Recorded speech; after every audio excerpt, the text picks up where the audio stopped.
తెలంగాణ విషయంలో నేను ఎన్టీ రామారావు ఫాలోవర్గా ఉన్నప్పుడు నేను చెప్పింది వినలేదు రామారావు అనే కారణంగా నేను రాజీనామా చేసి బయటకు వచ్చాను. ఇప్పుడు మనకి తెలుగు రాష్ట్రాలు రెండు విడిపోయిన తర్వాత డెఫినెట్గా బీజేపీ మనకి ద్రోహం చేసిందని నేను ఫీల్ అవుతున్నాను. మీరు ఎట్లా ఫీల్ అవుతారు ఆ విషయంలో? ఆ రాష్ట్రాలు విడగొట్టడంలోనే దుర్మార్గం ఉంది.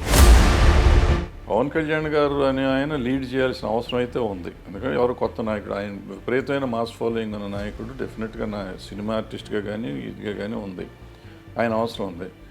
ఇప్పుడు ఈ రెండు రాష్ట్రాల్లో ఈ 80% మనుషులు ఒక మనిషి కూడా మనకు ముఖ్యమంత్రి చేసే అర్హత ఉండే యువకులు లేరా? పవన్ కళ్యాణ్ గారికి రాసిన ఉత్తమంలో ఆయన ఇచ్చిన సలహా ఏంటంటే, జనసేన పార్టీకి డబ్బులు లేవు, ఖర్చు పెట్టాలి రేపు, మరి ఎట్లా బయటపడటం అవతల పార్టీలేమో బాగా